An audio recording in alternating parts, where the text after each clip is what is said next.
we're here with Corance and Samax, and what do you guys do? We make comics. Yeah? Among other things. Yeah, we make comics, among other things. Uh-huh. This is the magazine my man Samax here puts out called Ghetto Manga. It has original comics in it, as well as articles about the cross-section between the hip-hop community and the comics community, which is, a much stronger connection than, one might, one might think. Uh-huh. Like, what's an example of that? I'm glad you asked. This is MF Doom. MF Doom is a rapper. I know who he is, yeah. Yeah, so, Yeah. maybe you might not know. Yeah. MF Doom is a rapper, basically, who is heavily influenced by old cartoons and comics. And if you look, there is the subcultures of like hip hop culture and kind of outsider comics is very deep too.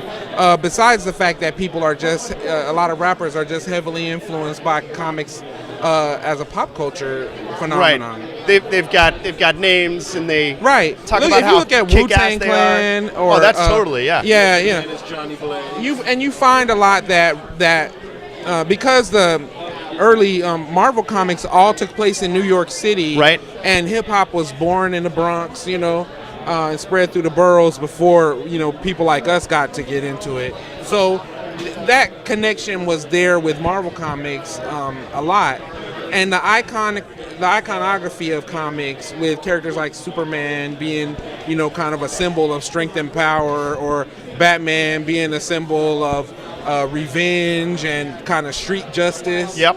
You do get a lot of that with the overlap.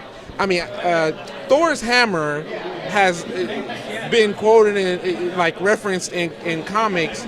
I mean, in rap videos and songs since I was a child. So I mean, it's one of those things that I knew the connection was there.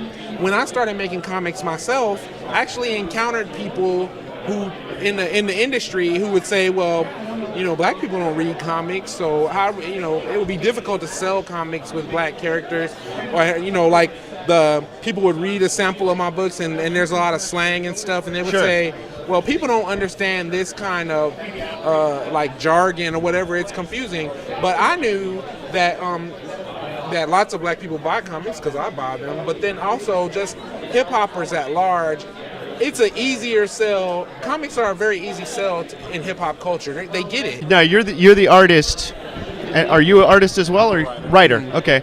And so, did you do all the art in this one? No. Okay. Ghetto Manga is like it's like a magazine. magazine. So yeah. I get contributors from all over the country. Actually, some people in other countries. This guy's actually, what does it say? Patrick Chong is from French Polynesia. So how do people submit to you? On my website, just on on your ghettomanga.com. Okay. Sometimes I approach artists that I see on the web. I'm on DeviantArt and stuff like that. So, like, I might approach an artist and say, hey, I'm doing something, and the theme of this book, and would you like to submit for it? Mm-hmm. But we also do our own comics, and I do a lot of art, things or whatever.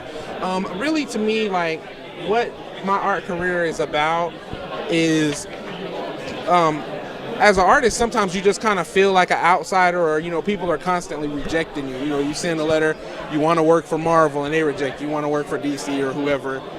But I really thought there's nothing wrong with me. I'm just not right for those things. Mm-hmm. So I wanted to create something that I was right for. So everything I really do as an artist is just putting my feelings and my sensibilities out there, and just kind of doing the footwork of trying to find all the potential fans that I can for that. Yeah.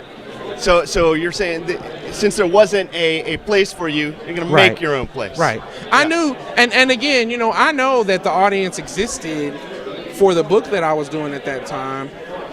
I think that the people know, one, black people are invisible a lot of the times. We come and we spend our money, but our money's the same color as green, right? Mm-hmm. Yep. And then you get used to, we don't come in and say, hey, I'm black and I'm buying something.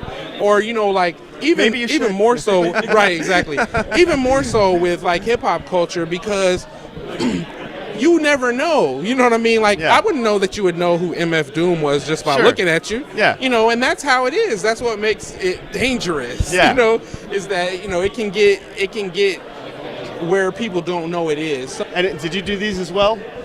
we have a third guy with us today. Okay. Khalid Robertson. He's part of the Ghostworks crew. There's 5 of us in all. And yeah, this is his stuff. It's good stuff. He's pretty awesome. And what do you have to say about Khalid? Like a lot of artists, he holds a lot back, or he wants it to be perfect. And what he doesn't understand sometimes is that if you offer them what you got, it's already good enough for them. Yeah. He has his art book on the end there called Off the Floor. The reason why it's called Off the Floor is because we were talking about making art books, and he was like, well, I don't know if I have anything. And I was like, look, you got enough like scattered pieces of paper on the floor here with art that you could just pick them all up, scan them, and staple them together, and you'd have an art book that people would pay money for. Right. And so, like, to give me credit, he made it. He named his book Off the Floor. And I just always try and encourage people to do whatever they do out of themselves. You know, offer what they have to offer.